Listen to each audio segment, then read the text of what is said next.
What if everything you thought you knew about your spending was wrong? Not slightly off, not a little optimistic, completely, embarrassingly, uncomfortably wrong. Most people in the UK believe they have a reasonable handle on where their money goes. They know about the big things, the rent or mortgage, the car, the council tax, the obvious stuff. But somewhere between the direct debits they set up years ago and the contactless payments they make without thinking, thousands of pounds disappear every single year without a trace. Not stolen, not wasted on anything dramatic, just quietly, invisibly, gone. 30 days, every single pound tracked and recorded, no hiding, no rounding down, no conveniently forgetting the third coffee of the day or the late night online order that felt justified at the time. This video is the result of that 30-day experiment, and what it revealed was not comfortable, but it was exactly the kind of truth that changes how you see money forever. If you have ever reached the end of the month wondering where it all went, this video is for you. Stay with me. The rules of this experiment were simple. Every single pound spent gets recorded, immediately, not at the end of the day when memory gets convenient, right there, in the moment, on a basic notes app on a phone. No categories skipped, no purchases considered too small to bother with, the £1 coin dropped in a charity box, the parking meter, the chewing gum at the till, everything. The reason for this level of detail is important, because the truth about overspending is not usually found in the big purchases. Most people can account for the big things. The truth hides in the tiny, repeated, unconsidered spending that adds up so slowly it never triggers any alarm. A £2.50 coffee becomes £5 a day for someone who buys two. £5 a day becomes £35 a week. £35 a week becomes £150 a month. £150 a month becomes £1,800 a year on coffee. That is not an attack on coffee. That is just the mathematics of small repeated spending made visible. And for most people, coffee is just the beginning. So, 30 days, every pound, no hiding. Here is what happened. Week 1 felt manageable, controlled even. The big payments went out as expected: rent, council tax, utilities, groceries, which came in slightly higher than mentally estimated, but not dramatically so. But then the tracking started revealing something uncomfortable, a pattern of small, automatic, almost unconscious spending that had never been properly seen before. Monday, coffee on the way to the train station, £2.70, a bottle of water at the station, because the tap water at home was not thought about, £1.50, a meal deal at lunch because there was nothing prepared, £4, an evening snack from the corner shop because dinner was later than planned, £2.20, that is £10.40 on a Monday, on things that felt like nothing in the moment. By the end of week 1, the total for what could only be described as unconsidered spending, purchases made without any real thought or decision, came to £63, £63 in 7 days, on things that were not planned, not needed in any real sense, and not remembered by Friday. That is £252 a month, £3,024 a year, vanished. Not into anything bad, just into the gap between intention and habit. The first lesson of week 1 was stark. The spending that hurts you most is not the spending that feels expensive, it is the spending that feels like nothing. Week 2 brought a different kind of shock. On day 8, a methodical exercise began. Every single direct debit and recurring payment on the bank account was written down in a list. Not estimated, actually listed, one by one, from the bank statement. What appeared on that list was disturbing. A streaming service that had not been used in 4 months was still being charged £7.99 every month. A gym membership for a gym that had been visited exactly twice since January was taking £32.50 per month. An app subscription for a productivity tool that had been replaced by a free alternative was quietly taking £9.99. A cloud storage upgrade that had felt necessary 18 months ago and had never been reviewed since. A premium account for a website visited perhaps once in the last 6 months. On and on the list went. When the total was calculated, the result was genuinely difficult to look at. £117 per month in active subscriptions, of which a maximum of £40 was being used with any regularity. £77 every month going to services that were providing essentially no value. £924 a year, silently, automatically, invisibly. And this is not unusual. Research consistently shows that the average UK household significantly underestimates their monthly subscription spending, because subscriptions are designed to be invisible. They do not feel like spending. They feel like something you set up once and then own forever. But you do not own them. They own a small portion of your income every single month until you actively decide to stop them. Week 2, lesson.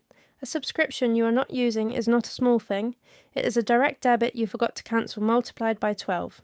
Week 3 was the most uncomfortable week of all, not because of the numbers, but because of what the numbers revealed about the emotions behind them.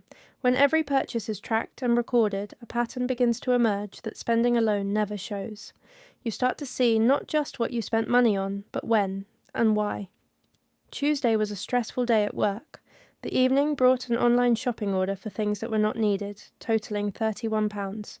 Nothing dramatic. A book, a kitchen item, a piece of clothing that was not planned. All perfectly reasonable individual purchases, all made within an hour of a difficult phone call. Saturday morning brought a social situation, lunch with friends, that resulted in spending significantly more than intended because of a silent pressure to keep up, to not be the person who suggests somewhere cheaper, to avoid the mild awkwardness of being seen to be careful with money. Thursday brought a low-energy evening, nothing wrong, just tired, that somehow produced a food delivery order for £22 instead of cooking the food already in the fridge. By the end of week 3, a rough calculation suggested that somewhere between 30 and 40% of all discretionary spending that month had been driven not by genuine need or even genuine desire, but by emotion, stress, social pressure, boredom, tiredness. This is the spending nobody talks about honestly, because it requires admitting that our financial decisions are far less rational than we like to believe. Week 3, lesson. You cannot fix emotional spending with a budget. You fix it by learning to recognize the trigger before you open your wallet. Week 4 arrived with a mixture of relief and dread. Relief because the tracking was nearly over. Dread because the full total was about to become visible. On the 31st day, every single entry was added up. Essential spending, rent, bills, groceries, transport. This came in as expected and was not the surprise. The surprise was everything else. Unconsidered small spending across the month, £248, unused or underused subscriptions, £117, emotionally driven purchases across the month, £183, impulse purchases, things bought without planning, that were not driven by emotion, but simply by proximity and availability, £94. Combined with essential spending, the grand total for the month came to significantly more than any previous mental estimate had suggested, and the most striking number was not the total, it was this one, £642, in a single month, spent on things that provided no lasting value, no genuine need, and no memory by the end of the month. £642 that could have been invested, could have built an emergency fund, could have paid down debt, could have moved a financial goal meaningfully closer. Instead, it disappeared, as it does every month. For most people, quietly, here is where the story changes, because the point of this exercise was never to cause despair. It was to create visibility, and visibility is the first and most important step toward change. When you can see where your money actually goes, you have a choice. For the first time, a real choice. Not a vague intention to spend less. An actual, informed decision about what to keep and what to stop. 3 changes were made immediately after the 30 days ended. Change 1. A subscription audit was completed in a single afternoon. Every recurring payment was reviewed. Anything not used regularly in the last 60 days was cancelled. The saving, £61 per month, £732 per year, recovered with 2 hours of admin. Change 2. A simple rule was introduced for unconsidered spending. Any unplanned purchase over £10 requires a 24-hour wait before buying. Not a ban, not a restriction, just a pause. A small gap between the impulse and the action. The result in the following month was a reduction in impulse purchases of more than 50%. Change 3. A weekly money check-in of 10 minutes every Sunday evening. Not a full budget review, just a quick look at the week's spending against a simple target.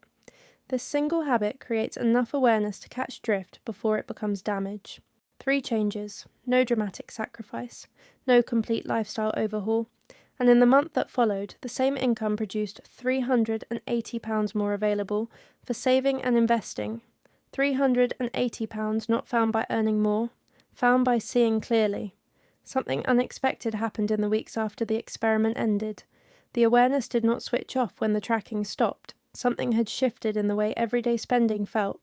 Standing at a checkout, there was a moment of genuine consideration that had not been there before. Do I actually want this?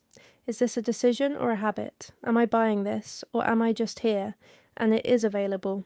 Most of the time the answer was still yes, but sometimes it was not, and those sometimes added up. The most surprising change was not financial, it was emotional. There was a quiet calm that came from knowing, from having a clear picture rather than a vague anxiety. Most people carry a low-level financial stress, not because their situation is necessarily dire, but because it is unclear. Uncertainty is more exhausting than difficulty. When you can see the numbers clearly, even if some of them are uncomfortable, the anxiety reduces. Because you are dealing with reality rather than dreading whatever reality might be. Clarity is underrated as a financial tool. It costs nothing, and it changes everything. Here are the honest lessons from 30 days of tracking every pound. Lesson 1. Your mental estimate of your spending is almost certainly wrong. Not because you are dishonest, because small frequent spending is genuinely invisible until you make it visible. The gap between what people think they spend and what they actually spend is consistently larger than they expect. Lesson 2. Subscriptions are the most expensive thing most people never think about. They compound silently, they require active effort to stop, and they are specifically designed to remain invisible on your bank statement. Review yours today, not next week. Today. Lesson 3. Emotional spending is real, significant, and completely normal. The goal is not to eliminate it. The goal is to recognize it, to build a small gap between the emotion and the purchase. That gap is where financial decisions live. Lesson 4. You do not need to earn more to save more. Most people have more available money than they realize. It is just currently allocated to things they do not consciously value. Visibility reveals this, action recovers it. Lesson 5. Small changes sustained over time are worth more than dramatic changes abandoned after 2 weeks. 3 simple habits done consistently will change your financial life more than any one big decision made in a moment of motivation. Here is your challenge. Not 30 days, not yet, just 7. For the next 7 days, track every single pound you spend. Use your notes app, use a notebook, use whatever is easiest to maintain. But track everything, every coffee, every contactless tap, every direct debit, everything. Do not judge it as you go. Do not try to change anything yet. Just look. Just see. Give your money the dignity of being noticed. At the end of 7 days, you will have information you have never had before. Real information about your real spending. And with that information, you can make real decisions. That is how financial change actually starts. Not with a resolution, not with a new year or a new month or a moment of motivation. With a clear, honest, unfiltered look at what is actually happening. If this video made you think, please subscribe right now. Every week on this channel, there is one honest, practical, no-nonsense conversation about money that most people never get to have. Share this video with someone who needs it. You might be doing them the biggest favour of the year. And drop a comment below. Are you going to take the 7-day challenge? Tell me you are in. I read every single comment and I want to know. See you next week.